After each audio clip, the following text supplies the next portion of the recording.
বন্ধুত্ব করার ক্ষেত্রে সচেতন হইতে হবে। It's a very important. বন্ধুত্ব করার ক্ষেত্রে তোমার কে বন্ধু হবে? দেখো 1 থেকে 12 বছর যারা শিশু তারা তাদের পরিবার কেন্দ্রিক তারা প্রভাবিত হয়। পরিবারে বুয়া কিভাবে কথা বলে, পরিবারের মা কিভাবে কথা বলে, বাবা কিভাবে কথা বলে, দাদা কিভাবে কথা বলে, বুয়া কিভাবে কথা বলে, এভাবে প্রভাবিত হয়। আর 13 থেকে 19 টিনেজ যাদেরকে বলে তারা প্রভাবিত হয়েছে বন্ধু ধারা। আর 20 থেকে 35 তারা প্রভাবিত হয় সমাজ ধারা। তার মানে তোমরা যে টিনেজে আছো, তোমরা তোমাদের বন্ধু দ্বারা প্রভাবিত হও।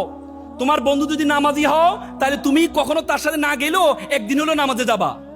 আর তোমার বন্ধু যদি নেশাখোর হয়, তুমি না খেলেও কখনো কখনো তার ফান্দে পড়ে তুমি নেশা শুরু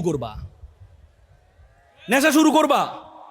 এই জন্য আল্লাহ রাসূল, তোমরা ফার্সি কবি শেখ সাদির নাম শুনেছো?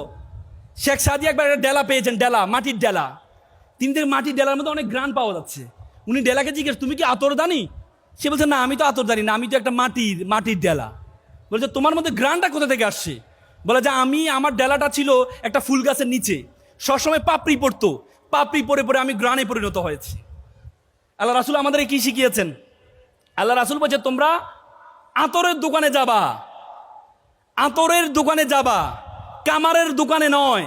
তুমি আতরের দোকানে যাও, যদি আতর নাও কিনো, তাহলে তুমি আতরের একটা গ্রান নিয়ে আসবা। আর তুমি যদি কামারের দোকানে যাও, তাহলে সে হয়তো তোমাকে কাপড়ে আগুন ধরিয়ে যাবে, নতুবা একটা বাজে গ্রান নিয়ে তোমাকে ব্যাক আসতে হবে। সুতরাং তুমি যদি তোমার সঙ্গ ইজ ভেরি ইম্পর্টেন্ট। কে তোমার সঙ্গ হবে?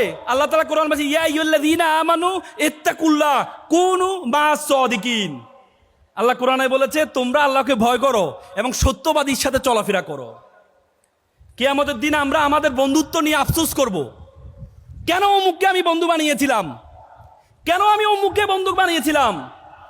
এজন্য ভালো মানুষের সাথে চলাফেরা, যারা নামাজি, নামাজ পড়ে, যে কোনো what ever it is religion, যে কোনো ধর্ম, যে মন্দিরে যায় তার সাথে চলাফেরা করবা, যে গির্জায় যায় তার সাথে চলাফেরা করবা, যে মসজিদে যায় তার সাথে চলাফেরা করবা। নেশা করে সাথে তুমি দেখবা যে সিগারেট খায় তোমার বন্ধু, তুমি সিগারেট খাও নাই, কিন্তু তুমি যখন তার এখান থেকে আড্ডা দিয়ে যখন বাসায় যাবা, তখন তোমার মা জিজ্ঞেস করে, কিরে তোর গায়ে সিগারেটের গন্ধ কেন রে? তুমি কিন্তু খাও নাই, কিন্তু এই যে গ্রানটা নিয়েছো, আস্তে আস্তে তোমার সঙ্গ দোষে তুমি খারাপ হয়ে যাবা। এই জন্য সঙ্গের ব্যাপারে তোমাদের সতর্ক থাকতে হবে। পারবা তো? ইনশাল্লাহ পারবা তো?